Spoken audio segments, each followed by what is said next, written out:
Why will you insist on building condominium? Dahil kikita ka do sa contractor ng condominium na may porsyento ka doon, kaya pinag-i-insist mo yung condominium. Yung mandate nyo is for the homeless and the poor. Yun ang question ko sa DSUD. Bakit pinaprioritize yung middle class when your mandate is to help the poor and the homeless? Dapat yun ang first priority. Kahit sa condominium, sinasabi nga po ng DSUD na pati ang condominium ay for the poor as long as may interest subsidy. So, mahal ang condominium eh. So, it's not for the poor and the homeless.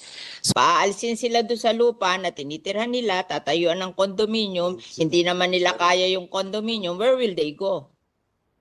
Mr. President, the target market is the poor and the homeless, di ba? Of DSUD. It's not the middle class. Can I get an answer from that? Kasi yung binasang mandate ni Senate Minority Pro Leader, it says that yung mandate nyo is for the homeless and the poor. Yes, Mr. President, good gentlewoman. And that is why sa existing budget ng NHA, meron nga din pong 1 billion pesos para sundin ang utos dun sa Mandamus at isa pang 1 billion pesos para sa housing for victim survivors of calamity. So, total of 2 billion sa NHA budget para pa lang sa dalawang programang yon. Eh, that's for the middle class. That's not for the poor. Ito pong government funds heavily subsidizing yung housing programs for the poor. Kaya in the magnitude of billions of pesos. Yun namang pong disenyong... Sabi mo, wala sa budget. Isusingit pa lang sa budget pero ang priority would be the condominium. Na sinasabi mo 3.2 million units by 2028. Yun ang question ko sa DSUD. Bakit pinaprioritize yung middle class when your mandate is to help the poor and the homeless? Yung pong binanggit ko, Mr. President, na mga ipopropose pa lamang ng DSUD na public rental housing at saka yung dalawa pa. Bukod po doon, yung existing na pinagkakagastusan ng gaan ng NHA. So why are you prioritizing the 3.2 million condominium for the middle class when your mandate is to help the poor and the homeless? Dapat yun ang first priority. In fact, that is our problem in Las Piñas. That yung inyong condominium na pinopropose, it's not for the poor and the homeless. It's for the middle class. So why are we providing houses for the middle class? They can buy from others because they can afford it. Our priority should be the poor and the homeless. Kasi sa amin, sa Las Piñas, maraming poor and homeless na informal settler. That should be the priority, how to give them houses. Before kasi, yung aming CNP program, we're just giving land to the poor and the homeless. And they will try to save money to build their homes, better homes in the future. And ang amortization lang noon, 500 pesos a month. So they can afford it. The poor and the homeless, they can afford it. Even the tricycle driver and the mga nagtitinda sa palengke. But now, they are prioritizing condominium. Ang condominium, mahal. It's for the middle class. It's not for the poor.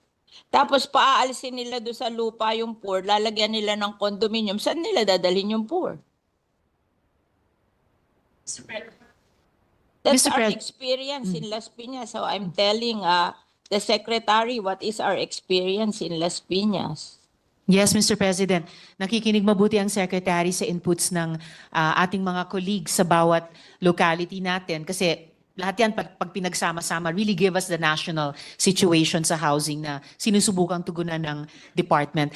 I think what the department is trying to do, Mr. President, good gentlewoman, ay sabay na trabahuin ito with government funds, prioritizing housing for the poor. Nakatira doon sa lupa na tatayuan nila ng condominium. Saan dadalhin yung mahihirap na cannot afford the condominium? Mr. President, kahit sa condominium, sinasabi nga po ng DSUD na pati ang condominium ay for the poor as long as may interest subsidy. So sinusubukan po ng department mag-innovate sa mga programa. 4,000 a month.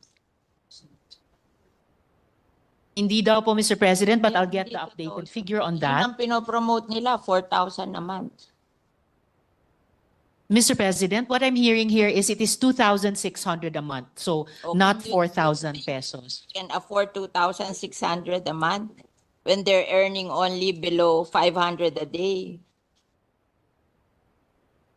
Kasi ang kino-question ko is yung model na condominium. Mahal ang condominium eh. So, it's not for the poor and the homeless.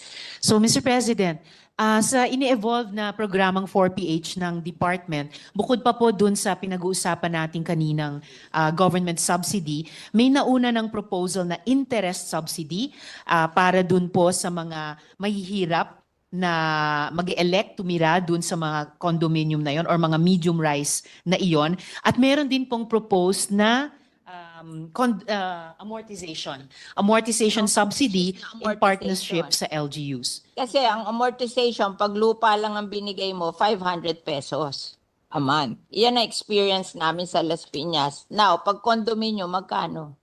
Ang proposal po sa ngayon dun sa amortization subsidy in partnership sa LGU ay 1,500 pesos a month. 1,500 pesos. So, ang ina-announce sa amin, 4,000 a month. Okay. This is amortization subsidy. Amortization pa niya. Ito yung base pa lang. Base pa lang ito. Wala pa yung Per month yun, ano? subsidized na. Kasi pagka nag-check yung LGU. 1,000. I just want the should to reconsider their condominium concept for the poor. Kasi parang hindi kaya ng mga mahihirap sa amin. Paalisin sila doon sa lupa na tinitirhan nila, tatayuan ng condominium, hindi naman nila kaya yung condominium, where will they go? Tama. Hindi sila beneficiary. That is what will happen. Oh. Whereas if yung lupa dinivide sa kanila, 500 a month lang. Oh, mas safe yun. Bakit tatayuan ng kondo? Mr. President, ang sinasabi po ng Secretary ay kahit dun sa mga lupa na sa ngayon tinitirhan ng mga informal settlers, kung dun din magtatayo ng mga halimbawa medium-rise condominium, sila rin mismo ang titira doon. So it's Hindi in nga nila obedience pa rin. ma-afford eh. That's where this comes in, Mr. President, na Afford eh. yun yung, That's the problem. yun po. Why will you insist on building them condominiums when you can distribute the land to them 500 a month lang? Ang babayaran nila. Why will you insist on building condominium? Dahil kikita ka do sa contractor ng condominium na may porsyento ka doon, kaya pinag-i-insist mo yung condominium. O Actually, bakit nyo ini-insist ang condominium? Payag naman yung mahihirap na i-distribute na lang yung land sa kanila and that's 500 a month. Mr. President, kung naalala po ng Good Gentlewoman last year, sinimulan na nating i-advocate dito sa floor na to at nagbukas ang DSUD doon na yung dinedevelop nila noong 4PH program, wala pa po yung usapin ng government guarantee, ay maging bukas na i-implement in tandem sa mga proven na programa na sinusuportahan natin tulad ng CMP. Promoting that and I don't think that's practical. That That's is why I'm questioning you para mag-isip kayo uli kung tama yung ginagawa nyo kasi nakalagay sa mandate nyo to help the poor and the homeless. But the poor and the homeless cannot afford the condominium. Why not distribute the land under the community mortgage program na 500 a month lang ang ano nila? But ayaw nyo nun. Katulad namin, itong inyong NHA, ay some of the people na homeless sa amin along the River Drive na hindi naman pwedeng ibigay sa kanila yung easement ng ilog. They are being relocated to Naip. Ang ano doon, no down payment, 700 ang hulog, townhouse. O mas better pa yon kesa magtayo ka ng condominium sa Las Piñas tapos hindi naman ma-afford ng mga tao. Saan mo dadalhin yung mga tao? O paaalisin nyo doon sa lupa, tatayuan nyo ng kondo. Saan nyo dadalhin yung hindi kayang magbayad sa kondo? O, di homeless na naman yon. Hindi ba unfair sa kanila? Pinaalis mo doon sa lupa na tinatayuan nila, tatayuan mo ng kondo, tapos ibibigay mo sa middle class, tapos yung mga mahihirap, wala na naman bahay. You have to reconsider what you're doing. I think it's wrong. Yes, Mr. President. I think sa tulong ng Senado, dito sa mga budget plenaries natin, isusulong natin yon. Hindi lang yung reconsideration, pero yung redesigning din mismo ng 4PH program. I think we have done the community mortgage program in Yes. Las Piñas for I think 30 years. And it's very successful. We just give them the land. They don't want the condominium. They just want to have a land to build their houses on. And if they cannot build nice houses today, they'll just try to earn so that in the future they can build houses in the land. But what they want is the land. That they will not be hindi sila magigibado sa land where they are staying now, and they're willing to pay for the land. Why don't we do that? Why do we have to build condominiums on their lands which they cannot afford? Yes, Mr. President. If I may, I think napakalawak ng suporta nating mga senador sa CMP, for example. And dahil paulit-ulit natin ini-impress yun sa DSUD, kaya rin makikita po natin historically, sa budget na nire-request nila sa GAA, ang lakas po ng hinihinging suporta para sana halimbawa sa CMP. Pero kakaunti lang po ang actually na naibibigay mula sa DBM hanggang sa final na GAA. Halimbawa po mula 2016, nag-propose ng funding ng, this is 1 billion, right?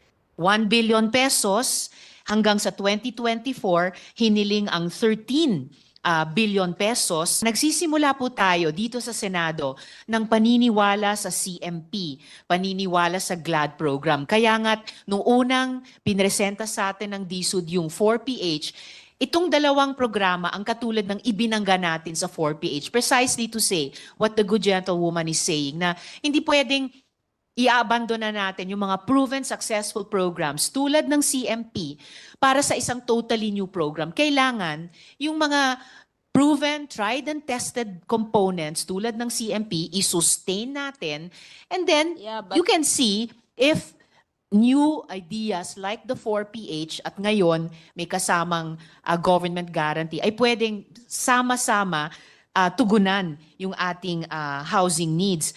Ganon din po ang nagiging karanasan historically. If we have land there, Ano po? and they can buy the land and distribute it to the poor, why will we have to build condominium which they cannot afford? Just Opo. give them the land. So it is actually up to us also now, Mr. President, kahit dun sa particular na programang sinusuportahan natin ng CMP. Nag-propose po itong representasyon ng 500 million pesos para sa CMP, pati po sa unprogrammed funds natin sa 2025. Ang historically din po sa budget na hinihingi ng DSUD at key shelter agencies pero aktual na ibinibigay ng DBM, halimbawa sa SHAFC, historically humingi po tayo para sa kanila ng 14.8 billion pesos pero 121 million pesos lamang po ang naibigay. But we are not abandoning kahit alin sa mga Gagamitin mo sa condominium kung yung lang land lang na murang-mura hindi mo magawa. Anong model yun sa condominium? yes. You will say that it will be financed by the private sector. Yes, Madam Hindi Mr. naman gagastusin President. din ng government yan. Di parang government din ang gumasta dyan.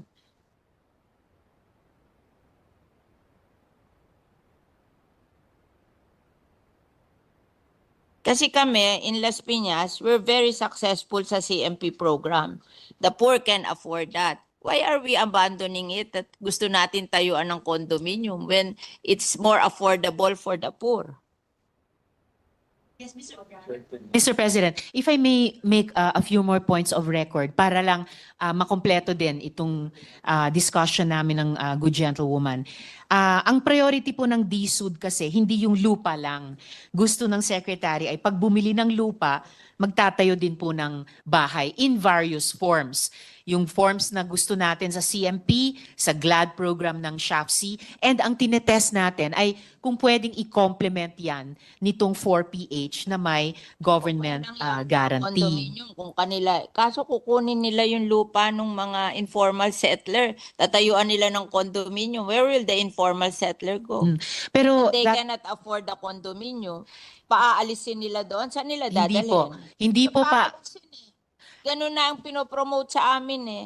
This is on the ground. Kaya ako nagsasalita, I'm hearing it in the ground.